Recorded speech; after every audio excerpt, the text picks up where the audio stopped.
اعوذ باللہ من الشیطان الرجیم بسم اللہ الرحمن الرحیم بلغ العلا بکمالہ کشف الدجی بجمالہ حسنت جمیع خصالہ صلو علیہ وآلہ۔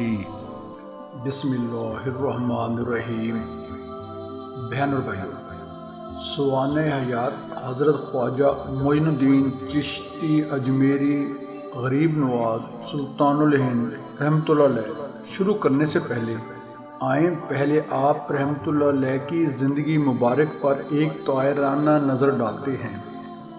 سوانح خاکہ۔ نام حضرت خواجہ معین الدین رحمۃ اللہ علیہ۔ والد کا نام حضرت خواجہ غیاث الدین رحمۃ اللہ علیہ۔ والدہ محترمہ بی بی ام الورا المعصوم ماہ نور۔ بہن بھائی، 2 بھائی 1 بہن۔ مرشد حضرت خواجہ عثمان ہرونی رحمۃ اللہ علیہ۔ سن پیدائش 535 ہجری۔ اجمیر آمد 587 ہجری۔ پہلی شادی 598 ہجری۔ دوسری شادی 616 ہجری۔ زوجہ اول حضرت بی بی امت اللہ۔ زوجہ دوم حضرت بی بی عصمت اللہ۔ بیٹے خواجہ فخر الدین ابو الخیر رحمۃ اللہ علیہ، حضرت حسام الدین ابو صالح رحمۃ اللہ علیہ، حضرت خواجہ ضیاء الدین ابو سعید رحمۃ اللہ علیہ۔ بیٹی بی بی حافظہ جمال۔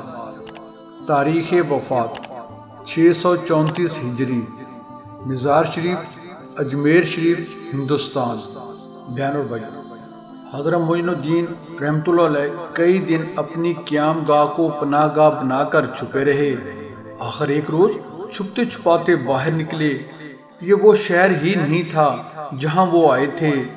ہر طرف سکون تھا، جیسے یہ شہر نہ ہو قبرستان ہو۔ بچے، عورتیں، بوڑھے اپنے ہی خون میں نہائے سڑکوں پر پڑے تھے۔ 15 سال کا ایک لڑکا سڑک پر بے تحاشا دوڑنے لگا۔ اسے اپنی درسگاہ کی یاد آ گئی تھی۔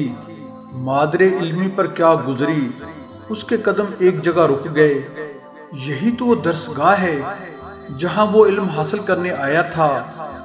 یہاں اب رکھا ہی کیا تھا؟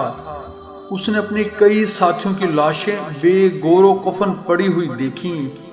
اس کا دل سینے کا پنجرہ توڑ کر باہر نکلنے کو تھا۔ اب وہ یہاں رک کر کیا کرتا؟ اسے چلنے کی جلدی تھی، مگر بھاگنے کی ہمت نہیں رہی تھی۔ آہستہ آہستہ چلتا ہوا شہر سے باہر نکل گیا۔ حد نگاہ تک طویل راستہ تھا، کوئی بستی نہ آبادی نہ سواری۔ کئی میل چلنے کے بعد پیاس نے ستایا، لیکن پانی کا دور دور تک پتہ نہیں تھا۔ پیروں میں چھالے پڑ گئے تھے۔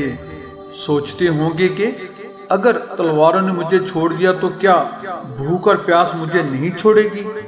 کبھی رکتے کبھی چلتے، آخر کئی دنوں کے تکلیف دہ سفر کے بعد بھوکے پیاسے نڈھال سنجر پہنچ گئے اور ماں کے قدموں پر سر رکھ دیا۔ تھکن تھی کہ منڈھیر کی دھوپ کی طرح اتر گئی۔ اپنے چاند کو گہنائے ہوئے دیکھا تو والدہ پانی کے لیے دوڑیں۔ میرے بیٹے، کیا حال ہو گیا تیرا؟ آپ کی دعاؤں سے زندہ رہ گیا، ورنہ جہاں میں تھا وہاں شاید ہی کوئی زندہ بچا ہو۔ انسانیت کی اس تذلیل کو مت بھولنا، ماں نے کہا، اور اپنے آنچل مبارک سے اس کے چہرے کی گرد صاف کرنے لگیں۔ ماں کو تو انہیں زندہ دیکھ کر ان کی سلامتی کا یقین ہو گیا تھا، لیکن نیشا پور کے قتل عام کی خبر جب بغداد شریف پہنچی تو حضرت غیاث الدین رحمۃ اللہ علیہ کا دل دھڑکنا بھول گیا۔ یہ صدمہ اتنا شدید تھا کہ صاحب فراش ہو گئے۔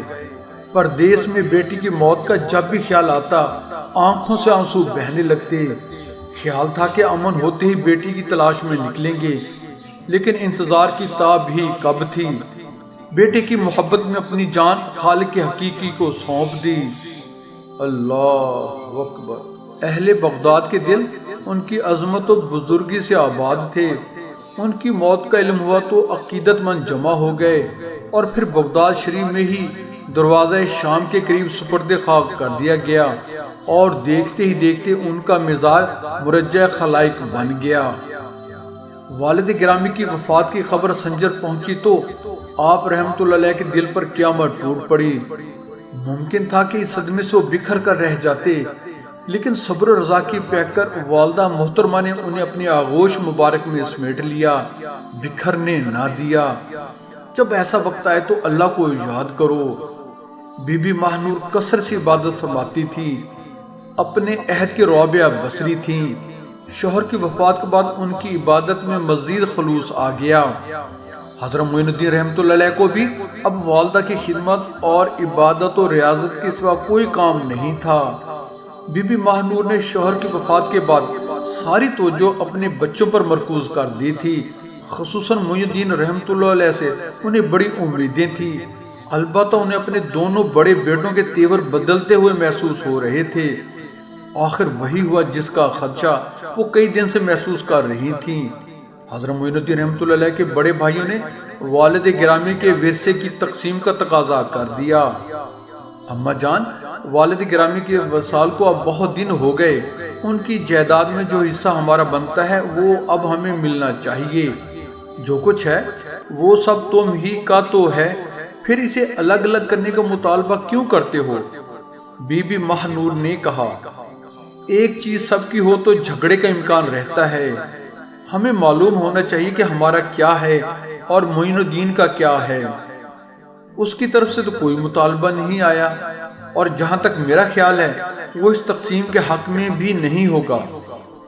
وہ نہ چاہے مگر اس کا حق بھی اسے ملنا چاہیے۔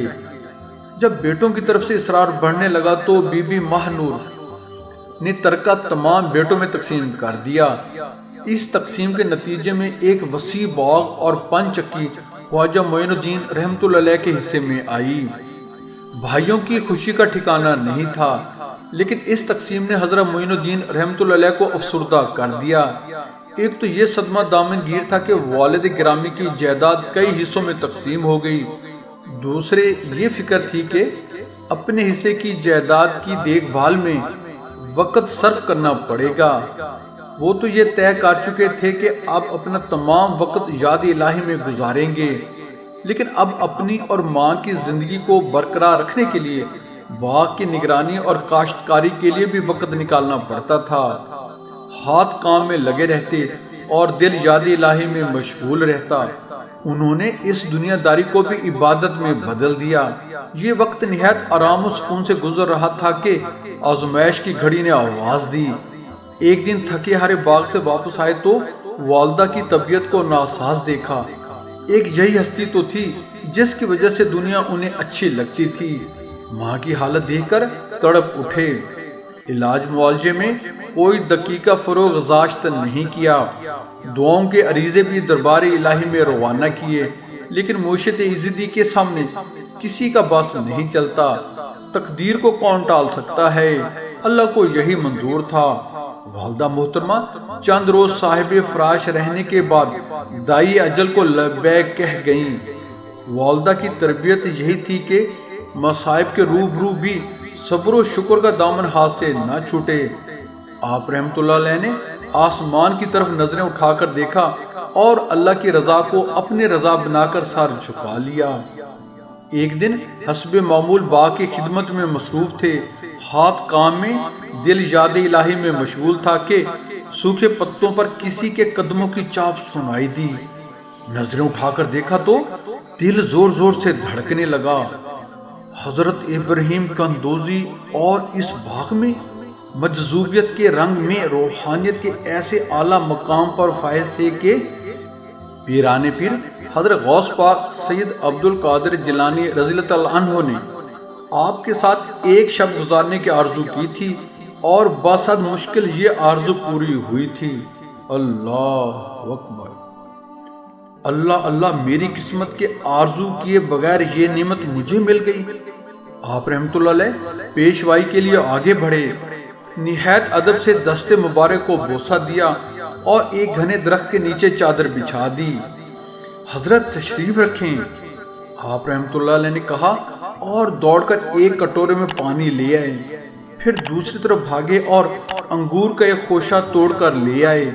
نہایت ادب سے دونوں ہاتھوں کا پیالہ بنا کر کھڑے ہو گئے۔ حضرت ابراہیم قندوزی رحمۃ اللہ علیہ کی نظریں ان کی پیشانی پر جمی ہوئی تھیں، جیسے کچھ پڑھ رہے ہوں۔ پھر اس خوشے سے ایک دانہ انگور کا توڑ لیا۔ لو اب ہم تمہیں کچھ کھلاتے ہیں، حضرت ابراہیم قندوزی رحمۃ اللہ علیہ نے فرمایا۔ انہوں نے اپنے تھیلے میں ہاتھ ڈال کر کھلی کا ایک ٹکڑا نکالا اور اپنے دانتوں سے چبانے لگے۔ خواجہ معین الدین رحمۃ اللہ علیہ بڑی محویت سے دیکھ رہے تھے۔ جب حضرت ابراہیم قندوزی رحمۃ اللہ علیہ اس کھلی کا ٹکڑا اچھی طرح چبا چکے تو اس ٹکڑے کو دہن مبارک سے نکال کر حضرت معین الدین رحمۃ اللہ علیہ کے دہن میں رکھ دیا۔ اس ٹکڑے کا حلق سے اترنا تھا کہ دنیا ہی بدل گئی، حجابات اٹھ گئے، انوار الہی کی ایسی بارش ہوئی کہ آنکھیں کچھ اور دیکھنا بھول گئیں۔ پھر نہ باغ تھا اور نہ اپنے ہونے کا احساس، کوئی اور ہی دنیا تھی جس کی سیر کو وہ نکلے ہوئے تھے۔ گرد و پیش کا ہوش نہ تھا۔ اللہ اکبر، سبحان اللہ۔ نہ جانے یہ کیفیت کب تک برقرار رہی۔ جب آپ رحمۃ اللہ علیہ اس کیفیت سے باہر آئے تو کٹورے میں تھوڑا سا پانی تھا، چادر پر انگور کا خوشہ رکھا ہوا تھا، لیکن حضرت ابراہیم قندوزی رحمۃ اللہ علیہ موجود نہیں تھے۔ آپ رحمۃ اللہ علیہ بے تحاشا باغ کے دروازے کی طرف بھاگے، جانے والے کے قدموں کے نشان تک نہیں تھے۔ باغ میں آ کر ڈھونڈا، ایک ایک درخت کے پیچھے جھانکا، کچھ نظر نہ آیا۔ تھک ہار کر ایک طرف بیٹھ گئے۔ ایک شخص کیا گیا، دنیا ہی خالی ہو گئی۔ جب وہ نہیں تو کیسا باغ، کہاں کے انگور، میں کیوں، سنجر کیا؟ آپ عالم مستی میں اٹھے اور اپنے باغ اور پنچکی کا سودا کر دیا۔ اس سے جو رقم ملی فقراء اور ضرورت مندوں میں تقسیم کر کے سنجر سے نکل گئے۔ بہن اور بھائیان، آئندہ قسط میں انشاءاللہ کس طرح آپ نے راہ سلوک طے کیا اور اپنے پیر و مرشد کو تلاش کیا جس نے آپ کو معرفت کے اعلیٰ معراج پر پہنچا دیا۔ ہمارے ساتھ رہیے گا۔ بہن اور بھائیان، ایک لوبیبل ریکویسٹ ہے کہ ہمارے YouTube channel Islam TV by Waheed ji جی کو سبسکرائب کر کے بیل آئیکن پر کلک کر لیں، آل کو چیک ان کر لیں، ہماری ویڈیوز کو اپنے حلقہ احباب میں شیئر کریں۔ دعاؤں کی درخواست ہے، اللہ تعالی ہمیں ایک دوسرے کا خیر خواہ بنائے، آمین، جزاک اللہ۔